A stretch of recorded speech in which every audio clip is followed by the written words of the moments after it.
Bonjour. Attends, on va la refaire. J'avais prévu ça hier, je me suis entraînée dans le métro. Je me suis dit, ok, quand je dis bonjour, on va dire bonjour Jeannette et Rose, ok? Bonjour. Yeah. Trop bien. Je voulais commencer, j'avais écrit blague sur le réveil parce que je crois que vous vous êtes tous et toutes levés très tôt ce matin. Du coup, au lieu de faire une blague, parce que bon, on est un peu fatigué, est-ce qu'on peut juste s'applaudir d'être là, s'il vous plaît? On y est. Ça y est. La 3e édition du dispositif jeunesse. Donc il y a 7 lycées qui se sont embarqués, qui vont monter sur scène, qui travaillent depuis des mois. Il y a d'autres lycées, je crois qu'il y en a certains qui sont encore en retard, qui viennent et qui ont une mission particulière, le grand vote, et vous le verrez après. Et du coup, c'est trop chouette d'avoir une salle aussi comble pour vous aujourd'hui. Pourquoi on est là? Je voulais déjà poser le cadre. On est là pour se dire oui. Aujourd'hui, vous allez parler à des inconnus, vous allez monter sur scène, vous allez voter, vous allez à la fois participer à une remise de prix, mais vous allez interviewer des gens. Aujourd'hui, on ose.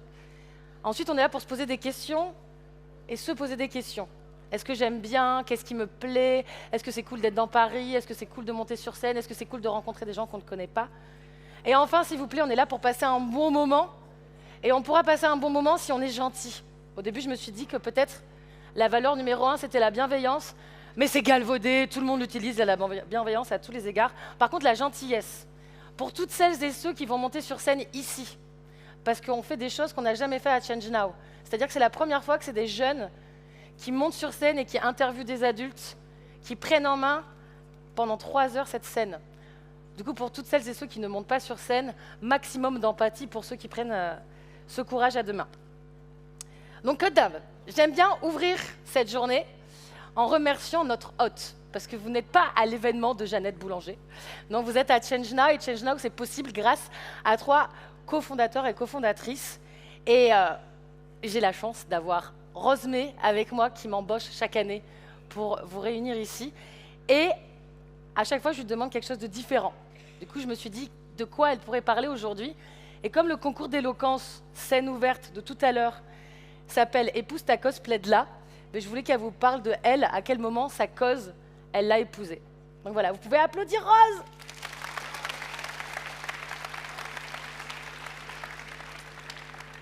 Merci Jeannette, et je pense qu'on peut aussi applaudir très fort Jeannette, qui vous a accompagné et qui prépare cette journée avec beaucoup d'impatience. Bravo. Alors moi, ma cause, elle a vraiment commencé il y a 7 ans. Il y a 7 ans, j'avais un bon travail, j'étais bien payée, mais j'en avais marre de ce que je faisais. J'en avais marre et j'arrivais plus à me projeter dans le futur. Alors j'ai décidé de partir. J'ai fait un road trip avec mon mari, avec mon bébé. Il avait 40 jours. Et on est parti 40 jours sur la route. Et là, sur la route, j'ai fait des rencontres qui ont changé ma vie. 8 rencontres de personnes qui ont décidé d'épouser leur cause, qui ont plaidé leur cause, qui ont décidé de refuser ce que les gens leur disaient quand on leur disait que c'était impossible. Et ce matin, je vais vous raconter 2 de ces rencontres. La première, c'est celle de Julien. Julien, il a 30 ans, il a 2 enfants, pas beaucoup d'argent, il n'a pas fait d'études, il travaille en usine, il fait les 3-8. Mais surtout, il a une passion, c'est le djembé. Et c'est une passion tellement forte qui rêve de la partager toute la journée. Alors malgré sa situation familiale, financière, il décide de partir et de monter une école de djembé en Bourgogne. Pas forcément le pays du djembé. Donc tout le monde lui disait que c'était un peu fou, qu'il mettait en danger sa famille, que c'était risqué. Mais il l'a quand même fait. Et quelques années plus tard, son école, elle marche. Il a plein d'élèves. Il a aussi des entreprises qui le contactent maintenant pour organiser des ateliers, tellement c'est canon ce qu'il fait avec son djembé. Et ce qu'il aime le plus aujourd'hui, c'est ce qu'il fait, c'est sa vie, et c'est le fait de pouvoir accompagner surtout des jeunes, grâce à son djembé, parce que lui, c'est ce qui lui a sauvé la vie. Et il aime partager ça. Alors sa cause, c'est le djembé. Il a décidé de la plaider et aujourd'hui, il rayonne autour de lui. Je vais vous raconter maintenant la deuxième rencontre. Et on a une vidéo. Ah ben je vous la montre après. Ah, pardon. Pardon. Et la deuxième rencontre, c'est Antoine. Antoine, lui, il a 30 ans aussi. Il a un super boulot, par contre. Il a fait des études, des grandes études. Il habite à Paris. Il a un super appart. Il est très bien payé. Il dirige une équipe. Mais il n'aime pas ce qu'il fait. Il n'aime pas ce qu'il fait, alors il décide de partir, de tout plaquer. Il prend un sac à dos, il prend son scooter et il décide de partir à Barcelone. Il recommence de zéro. Et là, il se passionne pour l'électro, pour les soirées électro à Barcelone. Il rencontre quelqu'un qui l'embauche pour une entreprise de jeux vidéo. Il se met à être DJ à ses heures perdues. Et il s'éclate. Antoine, sa cause, c'est la liberté. Il a décidé de la plaider. Et aujourd'hui, il va très bien. Et il s'amuse beaucoup dans ce qu'il fait. Et il se plaît beaucoup dans sa nouvelle vie. Moi, j'avais un poste, je vous disais, un bon poste. Bien payé aussi, une bonne carrière. Mais ça manquait de sens. Alors avec mon mari, nous avions une idée. Une idée un peu folle. Celle de vouloir faire de rassembler des entreprises qui veulent changer le monde. Faire un grand temps fort pour ces entreprises. Pour toutes ces personnes qui ont envie d'agir pour la planète. Je n'ai pas de l'événementiel, je n'ai pas de l'entrepreneuriat du tout. Même je m'étais dit, je me rappelle très bien m'être dit, jamais je ferai de l'événementiel, jamais je ferai de l'entrepreneuriat. Je n'ai pas non plus du secteur de la transition écologique et sociale. Mais en voyageant, on s'est rendu compte que cette idée, elle n'était pas plus folle que celle de monter une école de djembé en Bourgogne, ou que celle de tout plaquer avec son scooter pour aller à Barcelone. Alors on a décidé de lui donner une chance à cette idée, et c'est ainsi qu'est né Change Now. On avait une cause, on a décidé de la plaider, et aujourd'hui vous êtes là, parce que cette cause, elle a grandi. On la plaide encore plus haut, plus fort, et avec vous. Maintenant c'est à vous aussi d'écrire votre histoire, celle d'un Julien, d'un Antoine, d'une Rose, une belle histoire qui vous ressemble et qui va inspirer encore plus d'histoires autour de vous. Et pour terminer, je voulais vous laisser avec un moment magique, une rencontre où l'équipe s'est initiée au djembé avec Julien.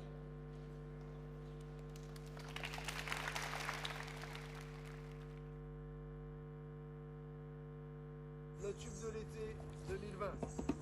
Attention.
Trop bien. Merci Rose pour ce super opening. Quand je suis venue en classe, donc je suis venue dans cette classe, je vous ai demandé si vous trouveriez ça cool d'avoir un ou une ministre qui vienne vous voir. Vous avez été plus de 60%, il me semble, à me dire « ouais, c'est cool ». Un petit 30% à me dire « ouais, ni chaud ni froid ». Et le reste, genre tout petit reste, à me dire non. Bon, c'est super difficile d'avoir un ou une ministre ici. Par contre, j'ai trouvé quelqu'un qui travaille au gouvernement et qui est dédié à la jeunesse. Il est là pour vous aujourd'hui et il va venir sur scène vous parler un peu des clichés ou des questions qu'il reçoit. Et quand je l'ai eu au téléphone, il m'a même dit que c'était super de râler auprès du gouvernement. Ça, c'était il y a 2 semaines, on va voir ce qu'il dit ce matin. S'il vous plaît, veuillez accueillir Mathieu Mocor.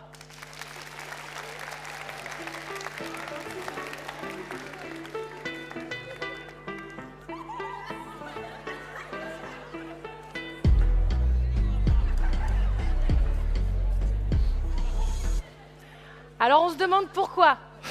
Pourquoi il y a du Aya Nakamura dans les enceintes. Alors j'appuie. Et moi j'ai envie de vous raconter ce qui s'est passé la semaine dernière quand je préparais mon intervention avec Mathieu. Je suis tombée sur une vidéo TikTok qui a fait le buzz. Et je me suis demandé, ça fait quoi un délégué interministériel à la jeunesse? Je vous propose de regarder la petite vidéo. Et après, Mathieu, je te propose de répondre à cette question. J'ai pas d'ennemis, moi c'est eux qui m'aiment pas. Un tas d'ennemis, mais je les connais même pas. Tu veux dougi.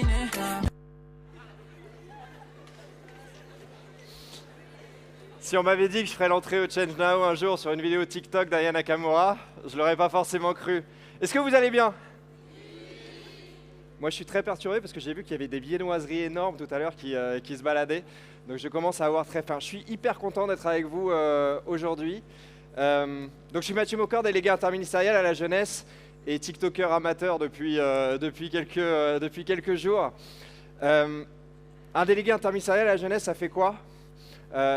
Ça peut passer 3 minutes par jour à faire une vidéo TikTok, mais le reste du temps, j'essaye surtout auprès du Premier ministre de bosser pour vous et d'essayer de sortir des choses un peu utiles régulièrement pour tous ceux qui ont moins de 25 ans. Alors ça va être quoi? Ça va être par exemple essayer d'abaisser l'âge de passage du permis de conduire de 18 à 17 ans pour aider des jeunes à pouvoir se bouger, se déplacer facilement. Ça va être à partir d'octobre prochain, pour toutes les jeunes femmes qui sont dans la salle, vous allez avoir des protections périodiques, des cups, des culottes menstruelles gratuites qui vont être disponibles en pharmacie. C'est pour tous les garçons et les filles de la salle aussi, c'est des préservatifs gratuits qui sont d'ores et déjà disponibles en pharmacie, etc. etc. C'est à ça que ça sert un délégué interministériel. Et puis de temps en temps, on bouge aussi un peu. Ok, et du coup, cette vidéo, elle a été faite en rapport avec les Jeux Olympiques. Cette vidéo, elle a été faite en rapport avec les Jeux Olympiques, en rapport avec la polémique sur l'éventuelle présence, parce qu'on verra bien ce qui se passe d'Aya Nakamura. Pour moi, c'était important de réagir pour simplement qu'on se dise, en fait, c'est normal, en fait, c'est une grande artiste française, et il faut qu'on soit tous ensemble. Et même s'il y en a qui peuvent aimer ou pas aimer la musique d'Aya Nakamura, c'est pas le sujet. Et je pense que c'est un message que donne aussi toute la conférence Change Now et tout ce moment qu'a organisé ce matin. C'est finalement, on est ensemble. Et c'était un peu ça que j'avais envie de dire avec cette vidéo. Et puis après, c'est Mathilde qui est là, qui prend les images et qui a eu l'inspiration pour me faire jouer ce petit rôle-là.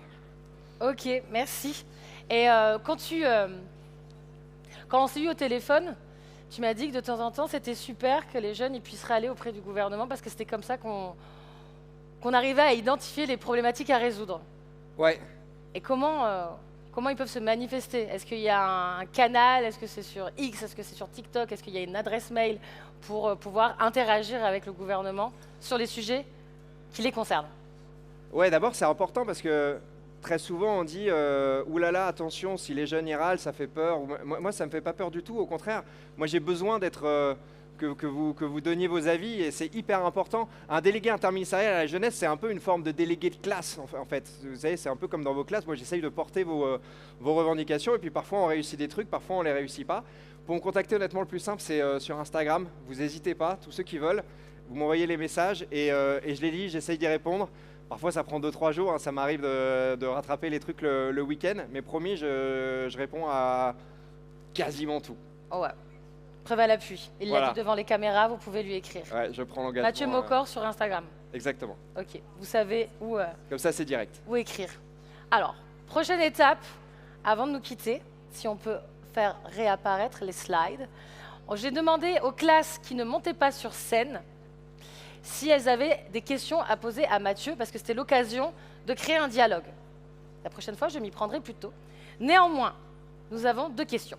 La première, qu'est-ce qui t'a motivé, Mathieu, à devenir délégué interministériel à la jeunesse? Je pense que, d'abord, si on est très honnête, la motivation première, c'est un jour un coup de fil de la Première ministre qui me dit « Demain matin, t'es là ». Et j'ai dit « Ok ». Et voilà. Non, et derrière, la motivation profonde, c'est l'idée de se dire qu'on a tous un talent et que notre boulot, c'est d'aider chacun à découvrir ce talent et à l'exprimer encore mieux. Moi, j'ai parfois eu le sentiment, quand j'étais à l'école, d'avoir... moi, j'avais la chance de bien travailler, mais j'avais des potes qui avaient parfois des difficultés et dont je sentais qu'en fait, ils avaient d'autres talents à côté. Et je pense qu'on doit tous se battre pour valoriser le talent des autres. Parfois, on va avoir des mauvaises notes à l'école, parfois, on va finir par avoir des bonnes notes à l'école, parfois, on n'aura jamais des bonnes notes à l'école. En fait, c'est pas trop le sujet, c'est l'idée de se dire qu'on peut tous y arriver, où qu'on soit né et d'où qu'on vienne. Voilà, c'est ça ma motivation profonde. Et voilà, je pense que là, ça va aussi servir, là, tout le concours d'éloquence, par exemple, que vous organisez tout à l'heure, c'est aussi une manière de donner confiance en chacun. Et moi, j'essaye de le faire à ma mesure. À ton échelle, trop bien. Et dernière minute, waouh, on est sur une question très pratico-pratique. Qu'est-ce que vous faites pour favoriser l'emploi des jeunes? Alors l'emploi des jeunes, alors c'est évidemment une vaste question. Il y a tout ce qu'on essaye de faire pour les entreprises, parce qu'à la fin, c'est les entreprises qui embauchent, évidemment.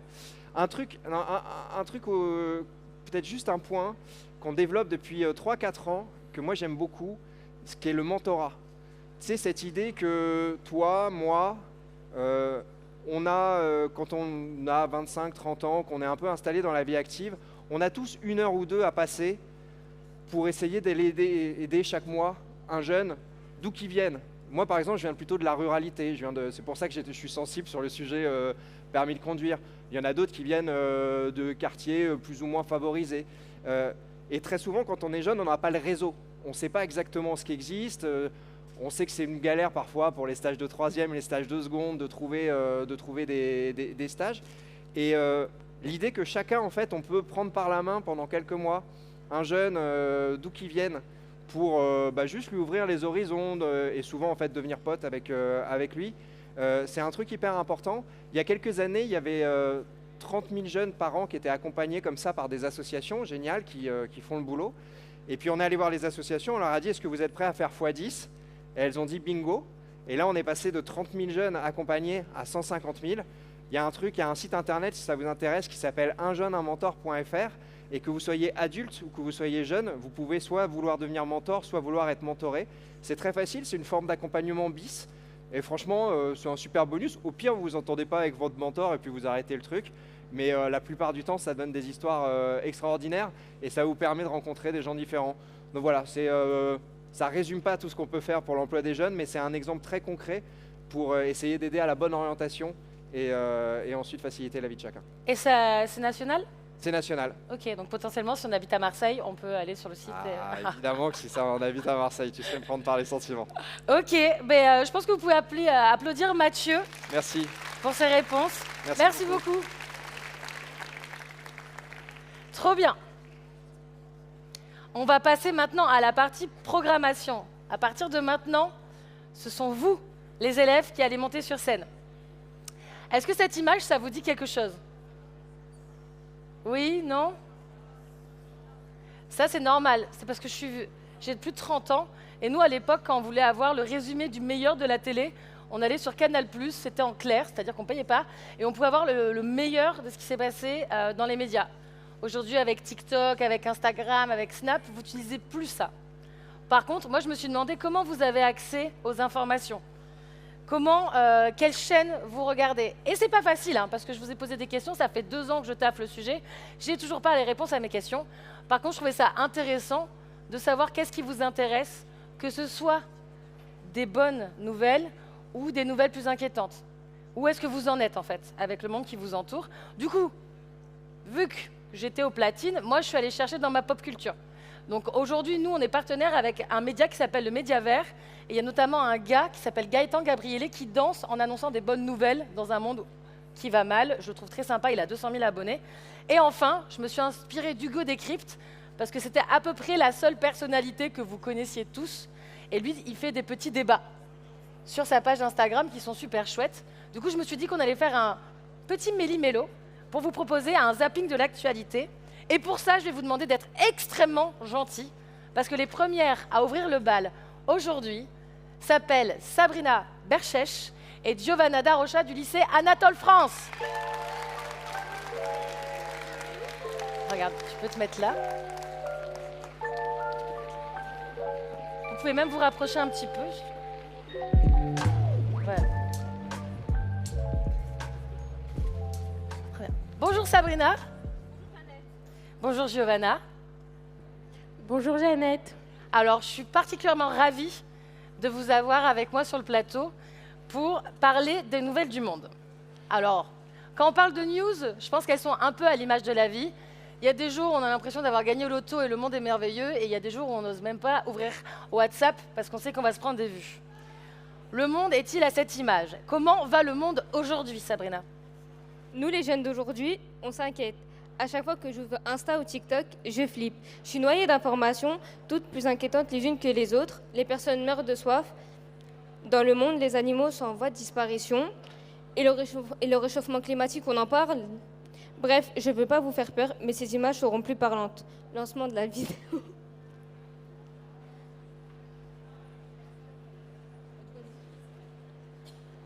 Là, tu peux répéter à la régie que tu peux lancer la vidéo. On peut lancer la vidéo.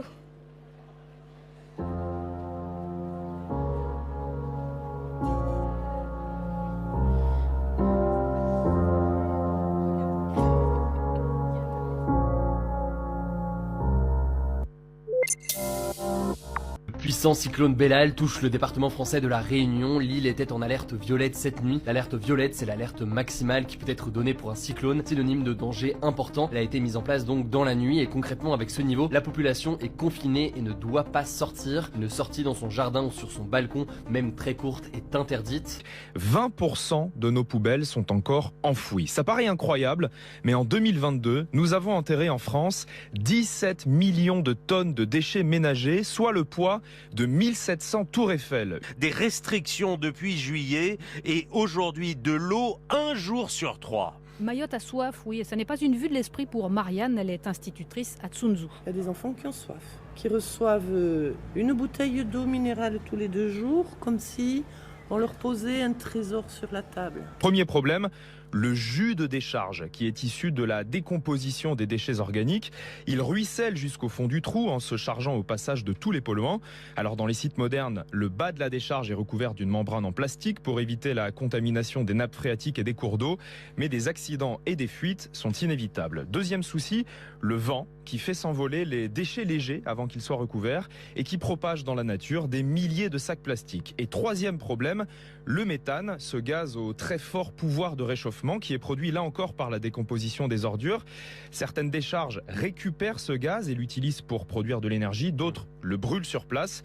Mais dans tous les cas, une partie du méthane s'échappe dans l'atmosphère, parfois même plusieurs décennies après la fermeture des sites d'enfouissement.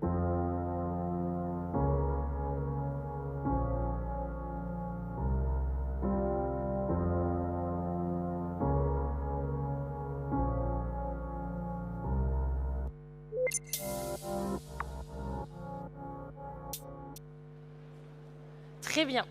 Donc merci Sabrina pour ce petit zapping qui nous montre que certaines nouvelles ne sont pas bonnes. En revanche, Giovanna, est-ce que tout est perdu d'avance? C'est vrai, Sabrina a raison, c'est incontestable, mais moi je préfère me dire que tout n'est pas foutu. J'aime croire en l'humain et me dire que l'humain fait la force et qu'il y a des gens ici comme à Change Now ou comme dans notre lycée qui se mobilisent pour tout changer. Et d'ailleurs, dans ce monde angoissant, moi, je choisis de vous montrer ce qui va bien ou mieux dans le monde d'aujourd'hui. Vous pouvez lancer la vidéo.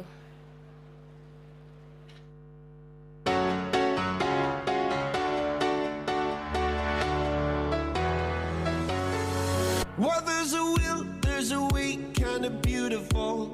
And every night has a state so magical. And if there's love in this life, there's no obstacle that can't be defeated. For every tyrant to tear for the miracle. For every dreamer, a dream were unstoppable. With something to believe in. Monday left me broken. Tuesday I was through with hoping. Wednesday my empty arms were open. Thursday waiting for love, waiting for love. Thank the stars it's Friday. I'm burning like a fire gone wild on Saturday. Guess I won't be coming to church on Sunday. I'll be waiting for love, waiting for love to come around.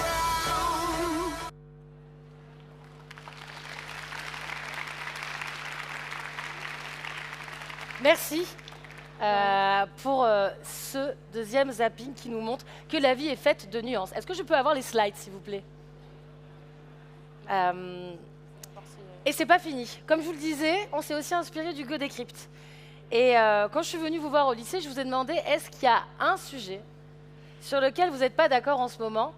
Et incroyable, vous n'étiez pas d'accord sur le sujet qui a fait la une récemment, qui est pour ou contre l'uniforme.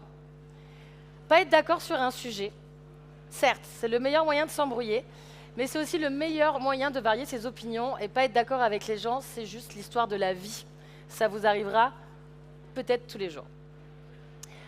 Et ce qui est incroyable, c'est que vous avez aussi mené une enquête à l'intérieur de votre lycée. Vous avez eu plus de 61 réponses alors qu'il n'y a que 8 personnes dans votre classe. Donc c'est vraiment super. Et vous avez pu voir que dans votre établissement, plus de la majorité est contre et un quart se présente pour.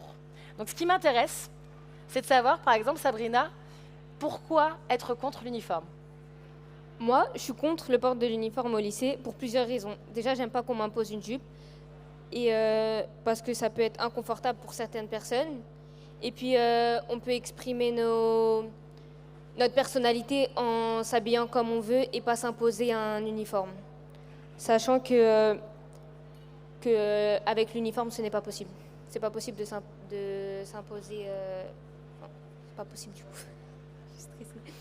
Du coup, c'est pas possible de mettre ce qu'on veut si on nous impose cet uniforme-là.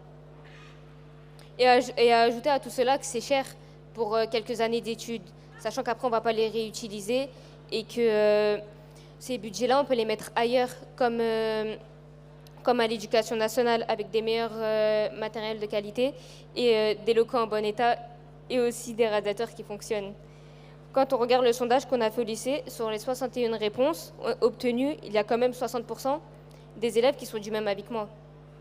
Très bien, merci Sabrina. Et à contrario, Giovanna, toi, tu as identifié des points en faveur du port de l'uniforme comme 25% des réponses.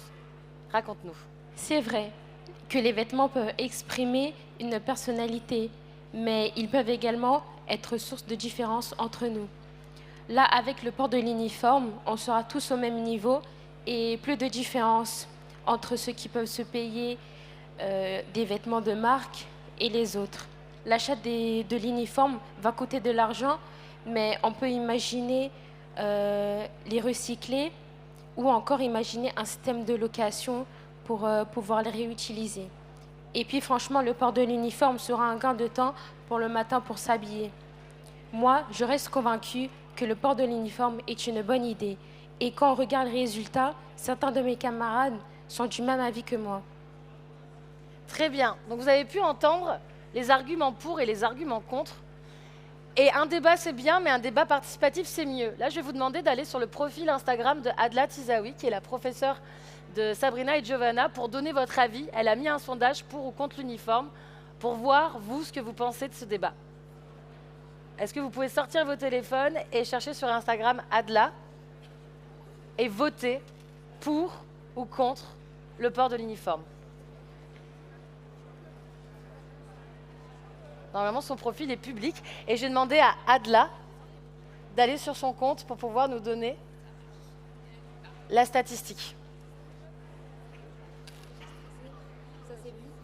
Non, mais quand j'ai bégayé, ça s'est vu.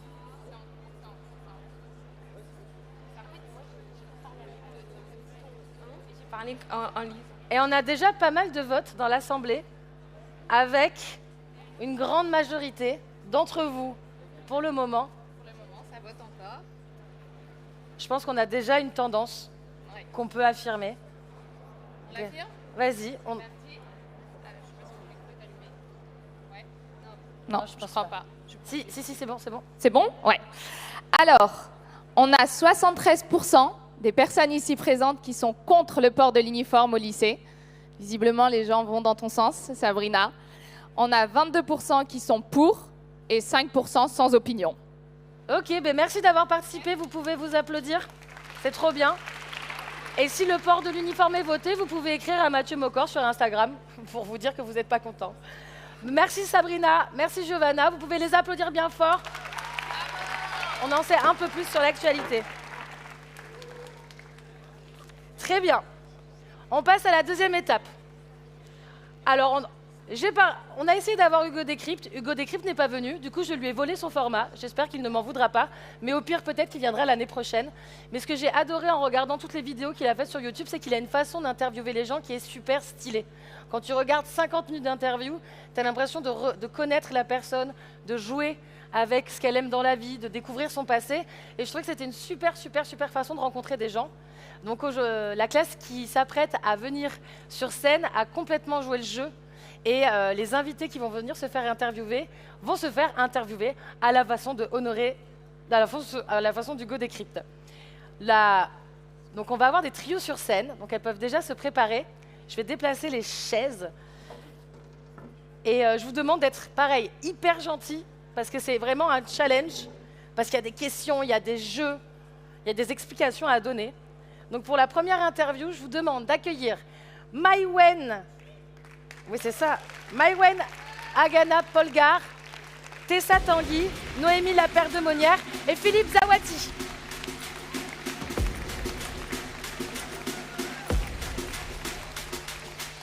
Philippe, tu peux t'asseoir ici. Oui, exactement. Là, comme ça. La scène est à vous.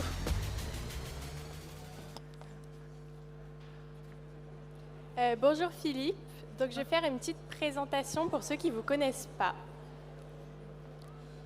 Donc vous appelez Philippe Zawati, vous êtes né à Marseille dans les années 60. Après le lycée, vous avez fait une prépa maths et une école à Paris d'économie et de statistique. Vous travaillez dans la finance depuis 30 ans. Vous avez 2 enfants et vous êtes le directeur général de Mirova, une entreprise avec 250 personnes qui finance des projets avec un bon impact sur l'environnement. Vous aimez lire, écrire, vous êtes d'ailleurs auteur de romans et de livres sur la finance. Bonjour. Du coup, ici, j'ai plusieurs cartes et le système, c'est qu'il y a différents thèmes et vous allez devoir répondre à différentes questions selon le thème que vous allez sélectionner. Ça marche.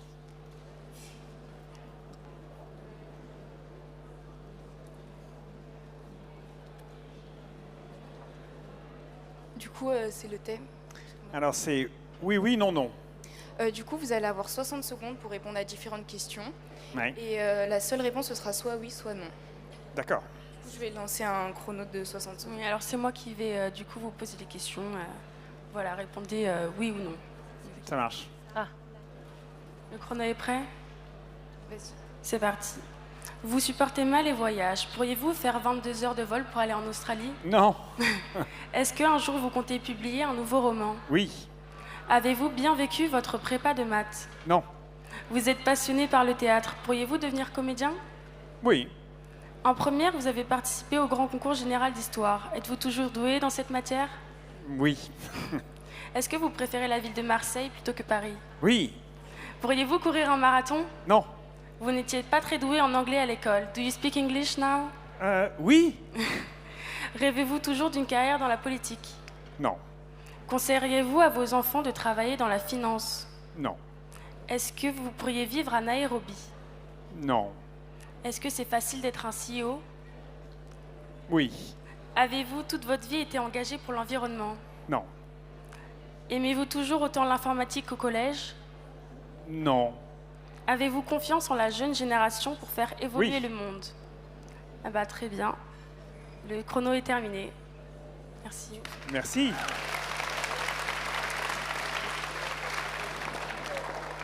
Une autre carte?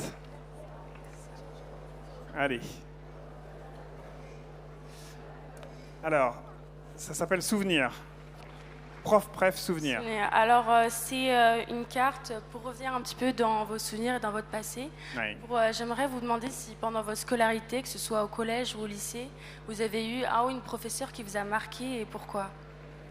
J'en ai eu plusieurs. J'en ai eu plusieurs qui m'ont non seulement marqué, mais qui ont été on parlait de mentors tout à l'heure. Hein. Ça a été des mentors, c'est-à-dire qu'ils m'ont guidé. Ils ont changé ma trajectoire. Donc je vais vous donner quelques exemples. Le premier, vous avez dans les questions de tout à l'heure, il y avait l'informatique. Comme vous l'avez dit, j'ai fait mes études il y a très longtemps et à cette époque-là, l'informatique, ça n'existait pas vraiment encore. Et je me souviens, quand j'étais au collège, j'étais à peu près en 4e au collège, les premiers ordinateurs sont arrivés dans l'école. Et on a eu une salle informatique qui a été créée avec une dizaine d'ordinateurs. C'était un grand événement parce qu'on n'avait jamais vu ça avant. Et on avait un prof de mathématiques qui s'occupait de cette salle informatique, qui avait fait l'effort d'introduire ces nouvelles technologies dans l'établissement et qui a créé un club informatique pour les élèves. Et moi, j'ai été un des premiers à m'inscrire dans ce club informatique et ça m'a passionné. Et effectivement, ça a été une vraie découverte. Je me suis dit, on peut faire des choses extraordinaires avec ça. Et donc, du coup, j'ai acheté un ordinateur personnel à ma maison, chez moi ensuite, et j'ai commencé à faire des programmes informatiques. Et ça a été un guide pendant beaucoup de temps ensuite dans ma vie, à ma carrière. Il y a eu une deuxième rencontre au même moment, à peu près au même moment, en 4e aussi, avec une prof de français qui, elle, est la première qui nous a emmenés au théâtre. J'habitais Marseille, comme vous avez pu le constater dans les questions aussi. Et on est allé voir cette première pièce de théâtre. La première pièce de théâtre que j'ai vue, c'était la Vie de Galilée de Bertolt Brecht, une grande pièce de théâtre classique, au théâtre de la Criée à Marseille. Et ça a été un vrai bouleversement pour moi. J'adore le théâtre, c'est une passion. Et effectivement, ça a démarré grâce à ça. Parce qu'ensuite, cette professeure nous a appris à aimer. C'est pas seulement nous a juste emmené voir une pièce de théâtre, mais on l'a ensuite commenté, expliqué, on a appris à aimer ça. Et puis j'ai eu une prof d'histoire ensuite en première, qui est celle qui m'a suggéré et proposé de présenter ce concours d'histoire en première et qui a été quelqu'un de très important pour moi aussi dans ma vie. Voilà. Merci beaucoup, très bien. Prochaine carte, on vous laisse piocher une deuxième carte. Conseil des anciens. Du coup, c'est toi? Oui. Ouais. Encore Conseil des anciens, ouais. Alors, vu que vous avez pu acquérir une grande expérience pendant votre carrière, je voulais savoir quel est le conseil que vous donneriez aux jeunes, à nous, pour réussir dans nos projets et dans notre futur. Un conseil. Le conseil, c'est surtout d'essayer d'être vous-même et de faire tout ce que vous faites dans la vie avec une certaine cohérence. Il n'y a pas différents mondes. Moi, j'ai mis très longtemps à me rendre compte que ce que je faisais dans ma vie professionnelle, dans mon métier, et ce que je pensais, ce que je faisais à l'extérieur de mon métier, pouvait se reconnecter. Qu'on pouvait avoir une cohérence d'ensemble. Ça, c'est très important. Voilà. Dans tout ce qu'on fait, il faut être soi-même. Voilà. Ça serait mon conseil. Ok, merci beaucoup. Finalement, à la fin, je les tire toutes les cartes ou pas? Ok. Alors, interro surprise, 60 secondes. Du coup, vous avez encore 60 secondes et Ouais. cette fois, c'est pour vous tester sur l'histoire. D'accord. Et, vous avez eu 60. Quel a été le premier président des États-Unis? Oh là. C'était qui? Jefferson? Non, George Washington. Ah, c'était Washington. Quel a été le premier pays à accorder le droit de vote aux femmes? Le Royaume-Uni? La Nouvelle-Zélande. La Nouvelle-Zélande. Ok. Super. Quelle a été la capitale de l'Empire romain d'Orient? Istanbul, Constantinople? Ouais. Constantinople. Ouais. Quelle a été la période historique où Charlemagne a été couronné empereur d'Occident? C'était La période au Moyen-Âge. Ouais. Quel est le physicien américain qui a dirigé le projet Manhattan aboutissant à la première bombe atomique? Ah, c'est Oppenheimer. Ouais. Ça, c'était une question cinéma, en fait. C'était pas une question histoire. Le minuteur est fini aussi. On continue? Oui, encore. Dernière question.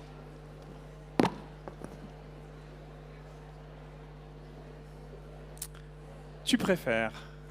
Du coup, je vais vous proposer 2 livres que vous avez écrits et vous allez pouvoir me dire lequel vous préférez et pourquoi. Du coup, vous préférez La fumée qui gronde ou La finance verte commence à Paris? Bon, ça c'est facile. La fumée qui gronde, bien sûr, parce que ce sont 2 livres très différents. J'écris des bouquins très très différents, parce que ça c'est un roman, donc j'ai inventé une histoire. Alors, en l'occurrence, pour celui-là, quand je dis inventé, il y a quand même beaucoup de ma vie là-dedans, mais c'est un roman, c'est une histoire, une fiction. Et puis ça, c'est un livre technique, en fait, qui parle de la finance, donc qui parle de mon métier. Et donc, ce sont 2 choses très intéressantes à faire, parce que dans un cas, on explique ce qu'on fait, on explique pourquoi on l'a fait, et donc ça parle aux gens qui font la même chose que nous, qui sont dans le même secteur. Le roman permet de faire ce qu'on appelle un pas de côté, c'est-à-dire de s'extraire en quelque sorte de la réalité et d'inventer des choses. Et je trouve que c'est à la fois, ça permet à la fois de dire beaucoup plus, de dire des choses qu'on ne peut pas dire dans une conversation courante ou dans la vie courante. Et puis c'est aussi beaucoup plus amusant à écrire. Ben, merci beaucoup. Merci à vous. Merci beaucoup. Bonne journée. Merci. Merci, c'est trop... Oh, vous pouvez laisser les micros sur les chaises. Trop bien. Génial. Notre première interview a été menée avec brio. Et pour la deuxième, j'appelle Lilia Adrien, Lila Rensawel Lapiche, désolée si je massacre vos noms de famille, Juliette Régnier, Avochegamo, ah non mince, si pour interviewer Jackie Ido. Vous êtes...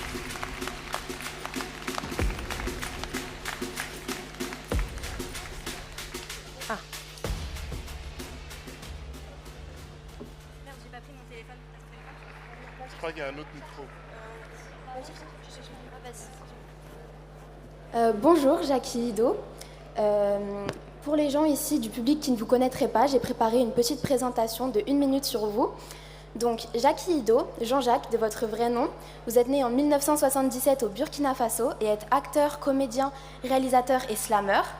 Vous avez fait vos premières scènes de slam sous le nom de John Pook Chocolat aux côtés de vos amis Grand Corps Malade et le comte de Bouderbala. Ce sont vos parents qui vous ont fait découvrir le cinéma et vous commencez votre carrière en tant que réalisateur avant d'un jour décider de passer de l'autre côté de la caméra. C'est votre rôle dans The White Maasai qui vous permettra par la suite d'effectuer une carrière à l'international. Vous avez notamment eu la chance de travailler aux côtés des plus grands comme Tarantino, Lelouch ou encore Besson.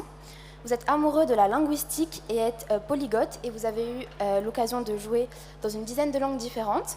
Vous êtes également très engagé pour la jeunesse, notamment grâce au projet Moteur ou encore avec Slam Aleikum, qui est une authentique scène ouverte consacrée à cet art oratoire qu'est le slam et dont vous êtes à l'initiative. Vous avez également un frère, aussi acteur, ainsi que 2 enfants.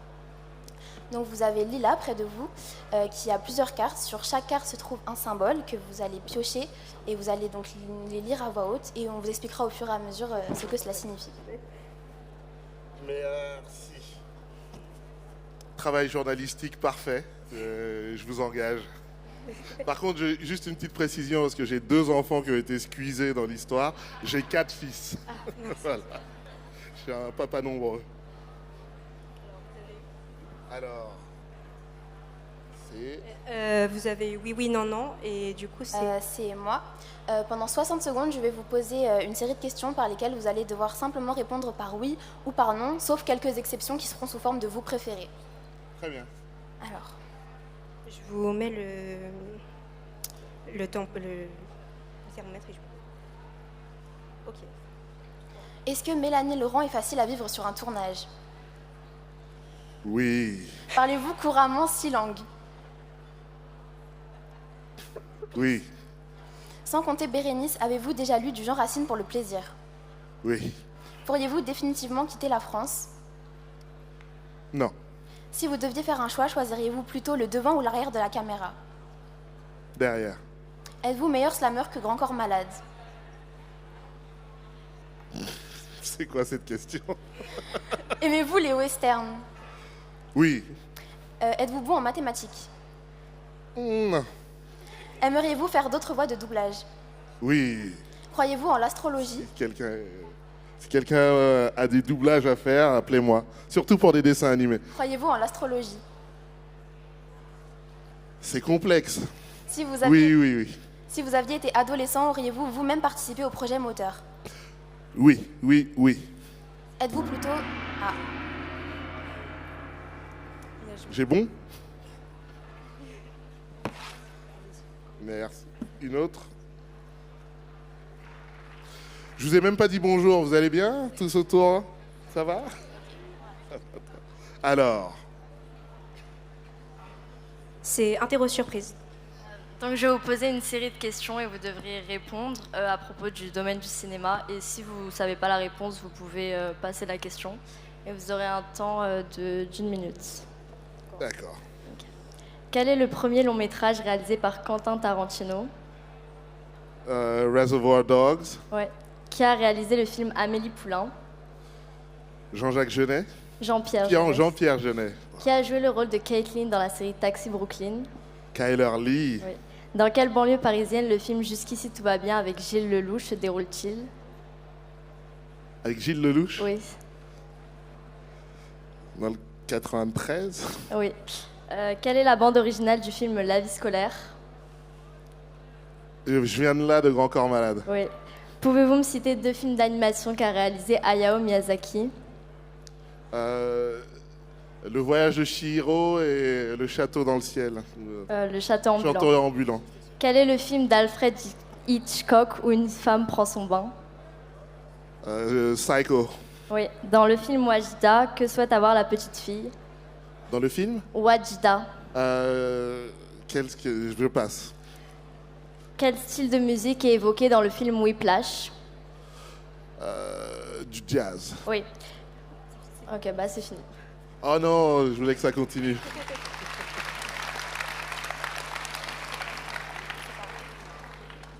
Une autre?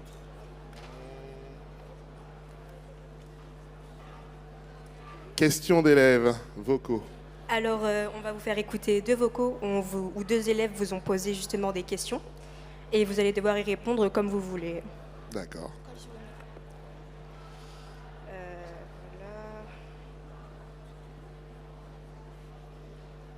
colle au micro. Colle, on entend. Bonjour. Sur le micro. Bonjour, alors ma question c'est en tant que personnalité publique, tu as quand même un certain pouvoir de parole. Je vais peut-être vous répéter comme ça, c'est plus simple. Oui. Mais colle-le sur le micro. Colle-le, vraiment? Oui, colle-le. Alors ma question c'est en tant que personnalité publique, tu as quand même un certain pouvoir de parole et tu aimerais l'utiliser pour dire quoi aux personnes qui t'écoutent? Vous avez compris? Quelqu'un a compris la question? Attends, Moi, alors, vous voulez que Quel métier j'aurais fait? Oui, ça c'était la deuxième, mais oui. Ouais, d'accord. Si vous n'aviez pas été acteur, quel métier vous auriez fait? Il y en a plein auxquels je pense, mais je sais pas, cuistot, chef cuistot ou architecte. Voilà. Et la première, c'était, comme vous êtes une personnalité assez connue quand même, vous avez un certain pouvoir de parole et comment vous l'utiliseriez en ce moment pour dire quelque chose et faire passer un message important?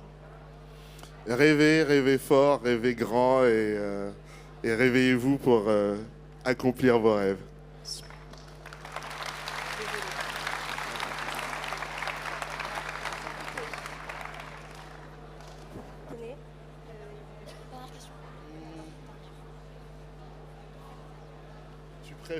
Tu préfères. Tu préfères. Alors, on va vous parler de 2 personnes que vous connaissez.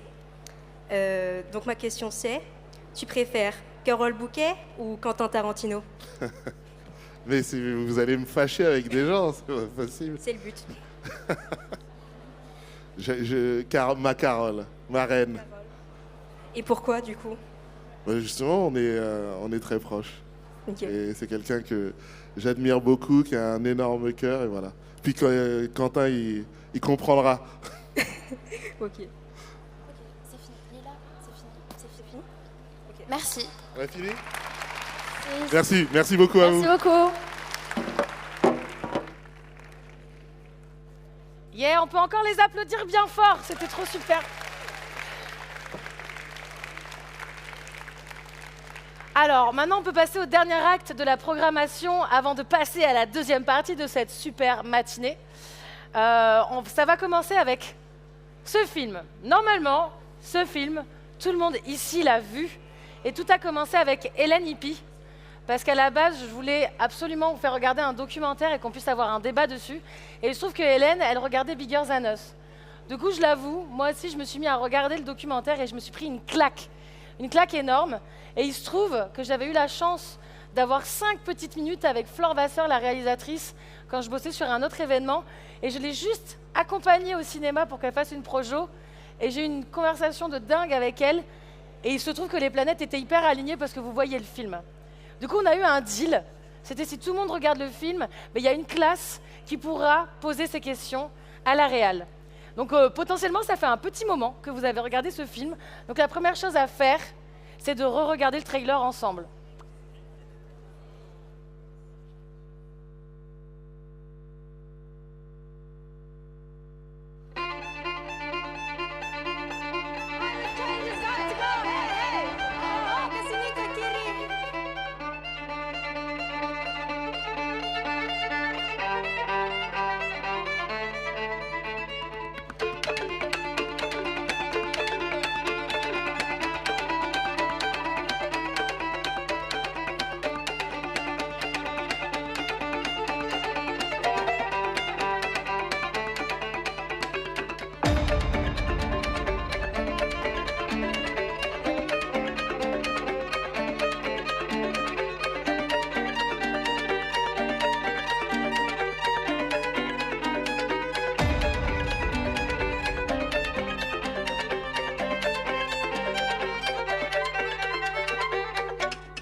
Alors moi, quand je regarde un film, ce que j'aime bien faire, c'est essayer de garder la meilleure scène ou le personnage que je préfère.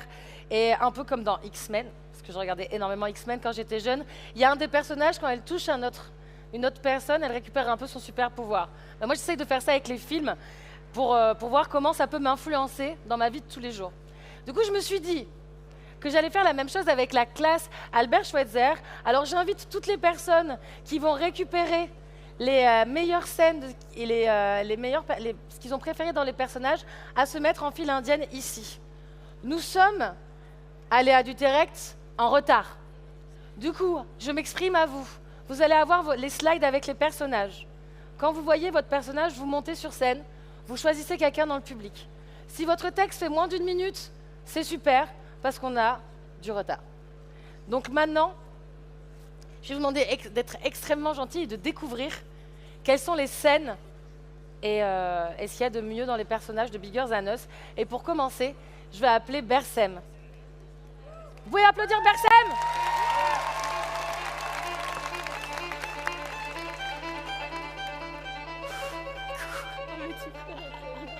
Bonjour, moi c'est Bersem. Aujourd'hui, je vais vous présenter de Melati Weissen. C'est une jeune fille néerlando-indonésienne qui a 24 ans aujourd'hui. Elle lutte contre la pollution plastique depuis l'âge de 12 ans. Elle lutte, avec sa sœur Isabelle, elle est à l'initiative de Bye Bye Plastic Bags. Ensemble, elles ont eu par décret l'interdiction de la vente de sacs, d'emballages et de paille en plastique sur Bali, qui est leur île. Dans le film, Melati a comme le rôle principal. Elle témoigne non seulement son expérience d'activiste, mais c'est surtout elle qui va de pays en pays à la rencontre de jeunes qui qui veulent changer des choses avec des actions concrètes. La scène qui m'a émue le plus, c'est lorsqu'on a une vue plongeant sur Jakarta, la capitale de l'Indonésie. Certaines parties sont inspirées par l'eau à cause de la montée du niveau de la mer, mais aussi à cause de la pollution plastique. Melati se demande comment une capitale peut-elle couler, comment un océan peut-il présenter des fuites et des habitants être déplacés dans leur propre pays. C'est comme si la mer et la terre accrochaient nos déchets. Les questions que Melati soulève sont aussi politiques. Comment faire pour que nos vies survivent à un mal que nous avons nous-mêmes causé? Merci beaucoup.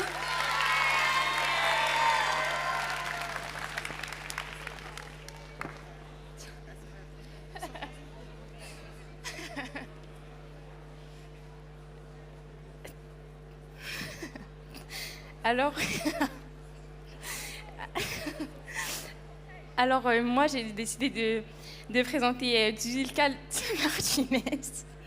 Donc, il vit aux États-Unis et il est mexicain. Ok. Ça y est.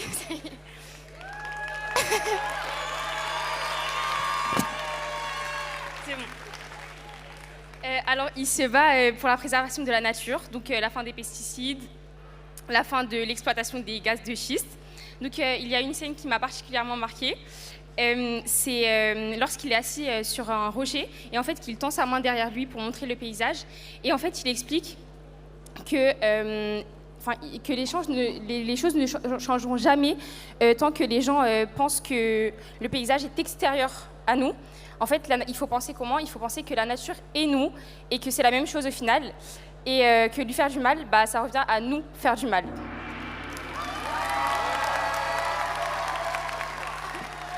C'est génial. Bonjour, moi je m'appelle Louis et je vais vous présenter Memory Banda, qui est une jeune activiste du Malawi qui s'est battue pour les droits des femmes dans un pays où les traditions perverses obligent les femmes, dès le début de leur adolescence, à devoir se marier de force, à être violées pour enfanter d'un enfant dont elles ne veulent pas forcément. Et il y a une scène qui m'a particulièrement touché dans son discours. C'est quand elle raconte quel est l'événement déclencheur qui l'a forcé à faire bouger les choses, aller jusqu'à la Constitution pour changer, pour élever l'âge obligatoire au mariage. C'est la scène où elle raconte comment sa sœur est revenue d'un camp dans lequel elle est initiée pour apprendre à être mère, en seulement 11 ans. Elle revient violée, mariée de force et enceinte. Et je trouve que c'était une chose vraiment horrible que dans un monde aussi compliqué qu'est le pays du Malawi, à un âge si jeune, une petite fille doit être mère. Merci.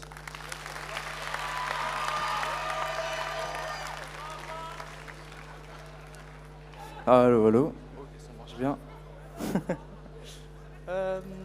Bonjour, moi c'est Ninos et aujourd'hui je vais vous présenter le personnage de Mohamed Alionde. Mohamed avait 18 ans lors du tournage et il en a aujourd'hui 22. En 2013, il fuit la Syrie à cause de la guerre et s'installe au Liban, à la frontière libano-syrienne. C'est à seulement 12 ans qu'il décide de construire son école, une école pour réfugiés qui permettrait aux enfants de pouvoir s'épanouir, d'échanger et de partager des moments et de surtout recevoir une éducation afin de se développer. Et voilà. La scène qui m'a le plus étonné, qui m'a le plus marqué, c'est lorsque Melati va à la rencontre de Mohamed et des enfants et que les enfants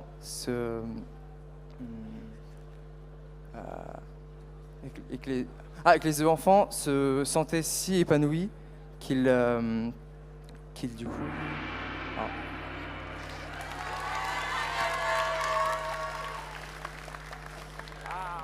J'ai pas pris par cœur, mais...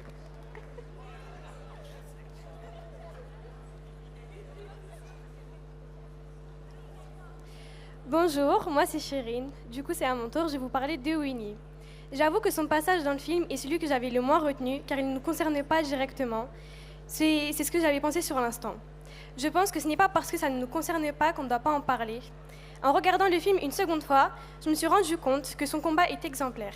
Winnie se bat pour la permaculture en Ouganda, cultiver la terre en respectant la nature dans les conditions climatiques difficiles et subvenir aux besoins des populations aux alentours.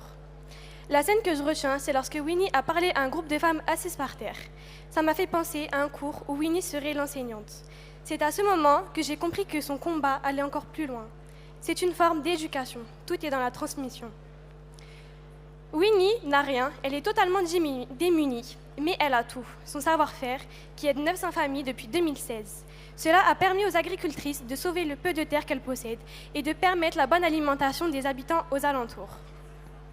Aujourd'hui, Winnie est une femme âgée de 27 ans. Elle compte continuer à se former.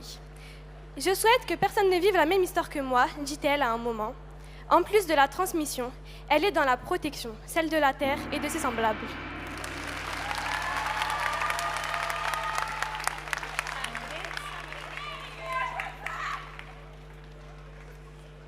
Bonjour, moi c'est Sandra. Je vais vous présenter Marie-Fine qui est d'origine britannique et qui a 26 ans aujourd'hui. Depuis l'âge de 18 ans, elle participe à des opérations de sauvetage en mer de migrants au large des côtes grecques, turques ou libyennes ou à leur accueil dans des camps en Grèce. Aujourd'hui, Marie étudie un master en soins aux réfugiés afin d'élargir ses connaissances pour d'autres missions humanitaires. La scène qui m'a le plus marquée, c'est le moment où on montre un cimetière des gilets, des gens qui ont débarqué sur l'île de Lesbos. D'après ce que dit Marie, ce qu'elle nous montre n'est qu'un aperçu puisque Marie et son équipe débarrassent souvent le site, mais il se remplit à nouveau au fil des arrivées. On parle d'un cimetière alors qu'il n'y a pas de tombe, mais des vies perdues que les gilets représentent. Ce qui est commun à tous ces réfugiés, ce sont leurs situations complexes. Ce qui est intéressant, c'est que même sans connaître leur identité, elle a cette envie d'aider. Elle nous montre qu'il suffit d'être humain et de faire preuve d'empathie. À la fin, il ne reste plus que des questions sans réponse, comme qui portait ce gilet, quelle était son histoire, pourquoi et comment est-elle venue ici, comment l'Europe la traite, etc.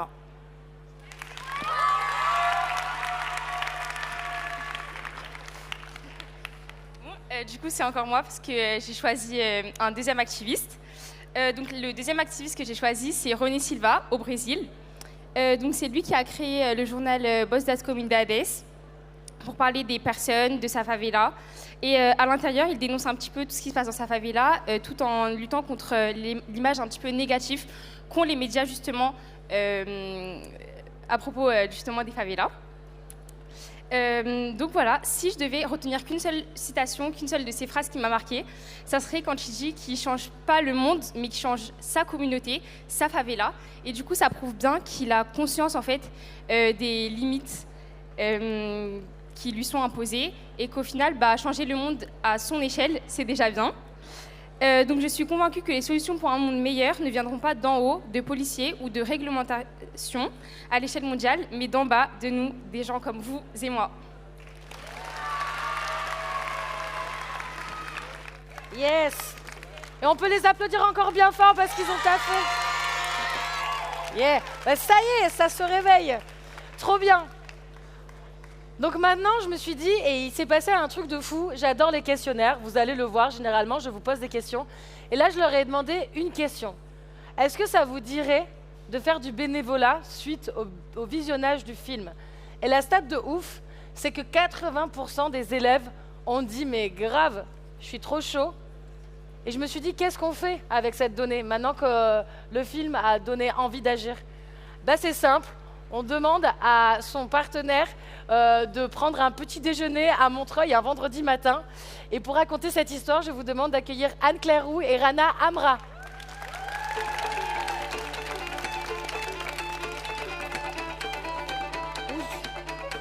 On peut s'asseoir. Enfin, vous pouvez vous asseoir. Je reste un petit peu debout. Trop bien. Anne-Claire, est-ce que tu peux raconter ce qui s'est passé ce matin-là quand on a restitué exactement cette information? Oui, merci Jeannette déjà. Bonjour à toutes et à tous, je veux vous voir, vous regarder parce que moi aussi je suis impressionnée d'être là. J'espère que vous allez bien. On est vraiment content de proposer cette matinée. Bravo encore à Jeannette et à toute l'équipe pour le programme. J'espère que vous allez tenir sur vos chaises jusqu'à la fin de la matinée, mais vous allez voir, il va y avoir plein de belles choses. Et donc oui, effectivement, nous, Mirova Foundation, on est le partenaire du programme Jeunesse. On est content de vous permettre d'être ici aujourd'hui. Et plutôt que de se voir en visio comme tout le temps ou de faire des réunions avec Jeannette, un jour on s'est dit tiens, est-ce qu'on ne se ferait pas un petit déjeuner? Finalement, parfois ça permet de faire naître des idées. Et quand Jeannette m'a partagé cette statistique, je me suis dit, mais oui, il faut qu'on en fasse quelque chose. Et nous, notre métier, Mirova Foundation, une fondation, c'est quoi? C'est faire de la philanthropie. La philanthropie, c'est quoi? Le mot, on va dire la racine de philanthropie, c'est aimer l'humain, aimer l'autre. Donc c'est donner de son temps, donner de l'argent. Nous, c'est ce qu'on fait chez Mirova, c'est-à-dire qu'on donne de l'argent pour financer des associations. Et donc tout de suite, j'ai dit à Jeannette, mais en fait c'est simple, nous on a plein d'associations qu'on aide financièrement, qui ont besoin d'aide, de bénévoles au quotidien pour mener leurs actions. Et donc c'est comme ça que j'ai pensé à Rana et Humanity Diaspo. Et on s'est dit, imagine avec Jeannette, si on pouvait permettre à une classe qui participe au programme cette année de pouvoir venir passer une journée auprès d'une association et voir concrètement ce que c'est que faire du bénévolat comme dans le film que Flore a réalisé. Trop bien. Et du coup, c'est là où Rana, tu entres en jeu. Rana entre en scène. Bonjour à toutes et à tous. Alors oui, c'est le. Alors je rentre en scène, c'est-à-dire on parle de la journée de bénévolat, n'est-ce pas? Du coup, Anne-Claire, quand il s'agit, hein, quand la quoi? Il faut que tu. Quand on a pensé au bénévolat, tu es rentrée en scène parce qu'on a pensé à ton association. Pourquoi on a pensé à toi? Alors pourquoi vous avez pensé à nous? Parce qu'en réalité, le bénévolat, c'est notre lot quotidien. On a des actions de solidarité auprès d'étudiants, mais aussi auprès de femmes en situation de sans-abrisme, de femmes migrantes, de femmes réfugiées, de femmes victimes de violences qui sont hébergées dans les centres d'urgence ou qui vivent à la rue. Et dans ce cadre-là, en fait, on fait des très très très grosses distributions solidaires dans lesquelles on va remettre des colis alimentaires, des produits infantiles, des couches, du lait, des protections hygiéniques, bref, toutes ces choses absolument primaires dont ont besoin en fait ce public extrêmement vulnérable. Donc dans ce cadre-là, en fait, on fait appel effectivement à des bénévoles. Pour vous donner un exemple, notamment de jeunes qui nous aident, j'ai envie de dire, au quotidien dans le cadre de ces distributions, des étudiants qui sont eux-mêmes en fait bénéficiaires de colis alimentaires et tout cela, en fait, sont acteurs du projet puisqu'ils nous aident durant toute la préparation de la distribution et repartent ensuite avec leurs colis. Et l'idée était en fait depuis le départ de faire en sorte qu'ils ne soient pas que des bénéficiaires, mais qu'ils soient aussi acteurs du projet. Trop bien. Et juste pour rappeler comment est né Humanity Diaspo. Ok, j'ai combien de temps déjà pour ça? Là, 1 minute 30 parce qu'après il faut diffuser la vidéo. Alors 1 minute 30, je ne sais pas quoi vous dire. Mais après, tu pourras répondre aux questions des élèves. Très bien. Donc Humanity Diaspo, c'est une ONG que j'ai fondée en 2018. Donc à l'issue d'un parcours, donc moi je suis juriste en droit d'asile, droit des réfugiés, et j'ai travaillé pour différentes organisations, dont des organisations publiques, donc notamment tout ce qui est au ministère de l'Intérieur, la section asile, tout cela, puis ensuite à la Commission européenne. Et dans ce cadre-là, j'ai travaillé du coup dans les îles tout à l'heure qui étaient évoquées, il y avait Lesbos, Samos, voilà, donc dans ce cadre-là.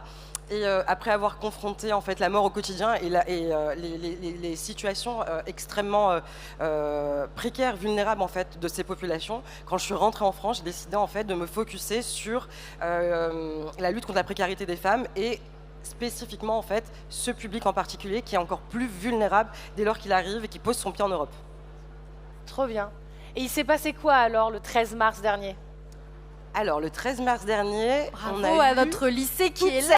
cette classe là, qui est on les devant, applaudit. voilà, qu'on peut applaudir d'ailleurs. On est trop contents de vous retrouver. Il y en a un peu là aussi. Ah, il y en a encore derrière? Ouais, vous êtes là. Salut. Donc le 13 mars dernier, en fait, on a eu la chance d'avoir du coup ces jeunes qui sont venus nous aider et que on a vraiment fait charbonner. Mais au final, au départ, ils sont arrivés, ils étaient un peu et finalement, ils étaient au taquet, hyper engagés, super contents en fait d'avoir de l'impact et aussi de réaliser cette journée de solidarité, enfin tous leurs efforts durant cette journée de solidarité et de pouvoir aussi rencontrer le public bénéficiaire. Ils ont fait combien de kits surtout? C'est ça qui est important. Ils en ont fait vraiment beaucoup. Ils en ont fait vraiment beaucoup. D'ailleurs, il y avait des personnes qui étaient avec moi dans la queue derrière et qui ont pu constater qu'à un moment donné, on était même obligé de refuser. Je vois là-bas, il est assis, il était avec moi derrière. On a été obligé malheureusement de refuser tellement en fait on a de monde, l'inflation. Augmentation de la précarité en France, bref, voilà. Donc ils étaient aussi confrontés en réalité à des choix qui sont aussi difficiles pour nous au quotidien, c'est de dire malheureusement il ne nous reste plus rien, il faudra revenir encore la prochaine fois. Trop bien, mais sachez que il y a Hélène qui nous a raconté que c'était une des plus belles sorties scolaires qu'ils avaient fait, donc merci à vous. Et on a la chance d'avoir un réalisateur dans la classe qui s'appelle Louis Castelli. Bravo Louis. Et Flore, du coup Flore... Je confirme, hein, on a eu presque une équipe professionnelle pendant la journée, caméra et tout, interview. Hein. Et quand Louis m'a dit est-ce que la vidéo ça va comparé à la vidéo zapping que moi j'ai fait au début TikTok. Voilà, juste pour vous dire, c'est ce Louis qui a fait cette vidéo. Et je vous propose de regarder cette journée de bénévolat, qu'est-ce qui s'est passé. C'est parti.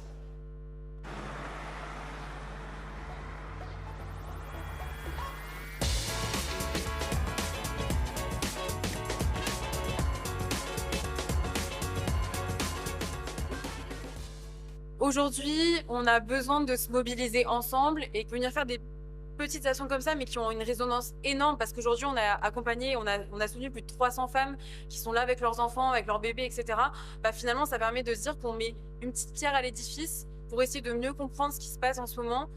Et on trouvait ça important de pouvoir vous donner l'opportunité à vous, à votre classe, de pouvoir venir vivre concrètement une expérience de solidarité, s'engager aujourd'hui, travailler pour une association, travailler de notre côté pour une fondation. Concrètement, qu'est-ce que ça veut dire? Ça veut dire aussi venir aider, venir donner de son temps pour des personnes qui en ont besoin. Et donc, ça nous semblait important de pouvoir aussi vous proposer un peu cette expérience. Donc là, l'idée, c'est ça, c'est que vous allez préparer 240 paniers de fruits et légumes et 240 kits bien-être. Une fois qu'on aura terminé ça, c'est qu'il y aura, vous allez installer toutes les tables qui vont être mises en long ici.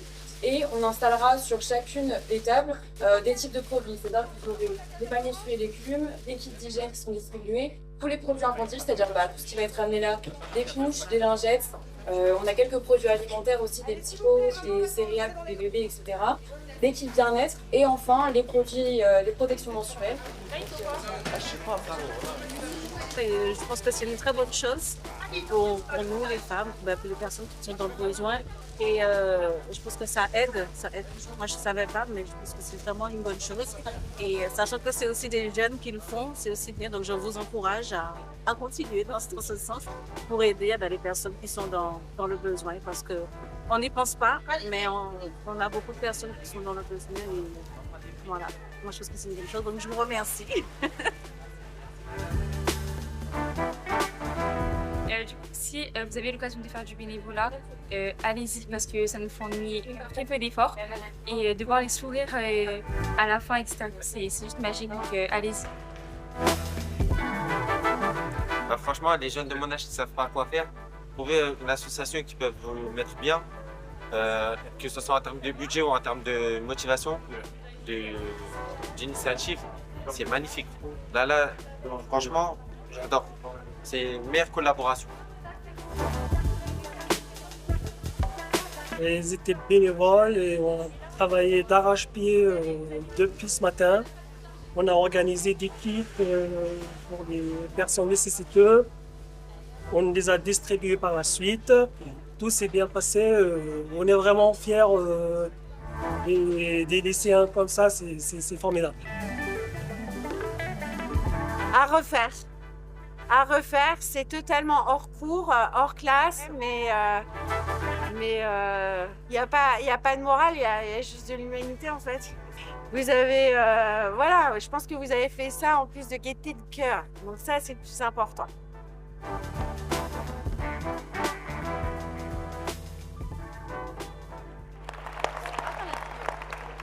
Merci, merci à vous. Bravo Louis hein, et toute l'équipe, franchement super Louis, vidéo. t'es un pro, on t'embauche. Et merci à vous d'être venus sur le plateau, trop sympa. D'ailleurs, on se retrouve tout à l'heure. Et maintenant qu'on a vu ce que ça pouvait faire le visionnage d'un documentaire dans une classe, il est grand temps maintenant d'interviewer Flore Vasseur avec Ensar... Non. Ah yeah, ouf. Je vais y arriver. Avec Ensar Russal, Méline Mbarek et Flore Vasseur, s'il vous plaît.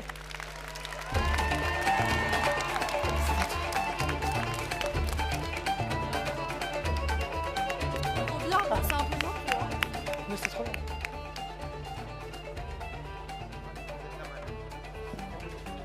Envoie un micro. Envoie un micro. Oui, tu...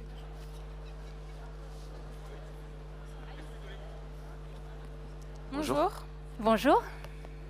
Bonjour madame, Nous sommes Méline et Ensar du lycée Albert Schweitzer en classe de première dans le département du 93. On est là aujourd'hui pour vous interviewer sur vous et votre film.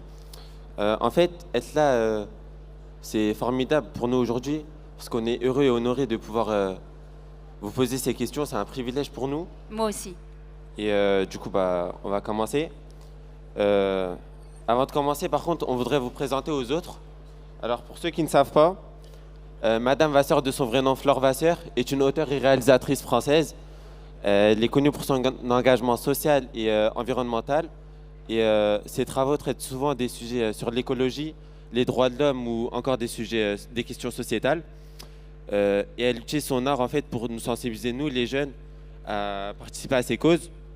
Alors pour ça, elle a fait un film, Bigger Than Us, qui parle de jeunes qui luttent pour sauver le monde. Et dans le film, on voit 8 jeunes activistes qui sont des héros pour les causes auxquelles ils ont participé. Et le film nous montre en fait à quel point leur travail est dur et important et nous invite à tous agir pour protéger notre planète et aussi de façon générale protéger l'humain. Donc Madame, l'interview va se passer de cette façon-là. Notre classe a élaboré des questions, elles ont fusé dans tous les sens, Et nous, avec Méline, on a trié ces questions et de façon à les synthétiser et on va vous les poser. Donc on vous propose de mener l'interview de façon faster than you. Et faster than you. Donc nous, on vous pose et vous répondez à la clique. Et vous tirez une carte et répondez le plus rapidement possible et le plus spontanément.